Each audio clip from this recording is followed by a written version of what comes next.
దేశానికి ఆదర్శంగా నిలుస్తున్న ఏరంగంపేట గ్రామస్తులు. తిరుపతి జిల్లా చంద్రగిరి మండలం ఏరంగంపేట గ్రామంలో వినాయక చవితి వేడుకలు ఘనంగా నిర్వహించడం జరిగింది. అనంతరం నిమజ్జన కార్యక్రమం ఎంతో ఆదర్శంగా భక్తి శ్రద్ధలతో ధర్మబద్ధంగా జరిగింది. గణేశ నిమజ్జన కార్యక్రమంలో డీజేలు, అసభ్య నృత్యాలు, సినిమా పాటలు లేకుండా గ్రామంలోని మహిళలు దీపారాధనతో శాంతి సమాజాన్ని గౌరవించే పద్ధతిలో జరుపుకోవడం జరిగింది. ప్రస్తుతం ఆ వీడియో సామాజిక మాధ్యమంలో వైరల్గా మారింది. ఏరంగంపేట గ్రామంలో స్త్రీలు, పురుషులు గణేష్ నిమజ్జనం చేసిన తీరును దేశంలోని హిందూ బంధువులందరూ హర్షించడంతో పాటు మన హిందూ సాంప్రదాయాల్ని ప్రపంచ దేశాలను తెలుసుకునే విధంగా చేసిన ఏరంగంపేట గ్రామస్తుల్ని అభినందిస్తున్నారు. ప్రస్తుతం గణేష్ నిమజ్జనం పేరుతో కొంతమంది హిందూ సాంప్రదాయాల్ని కించపరిచే విధంగా మద్యం మత్తులో కేకలు వేస్తూ డీజేలు, అసభ్యకరమైన నృత్యాలు చేస్తూ రాబోయే భవిష్యత్తు తరాల్ని తప్పుదారి పట్టించే విధంగా వ్యవహరిస్తున్నారు.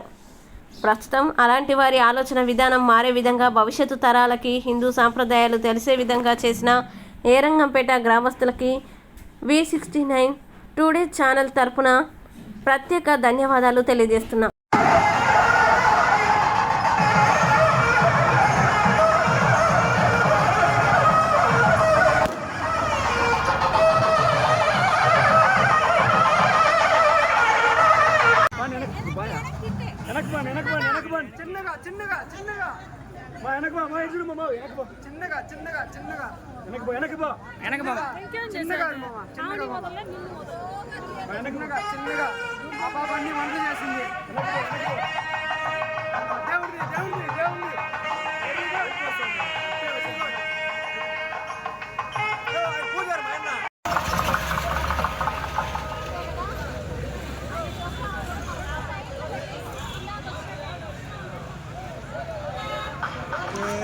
తీసుకుంటా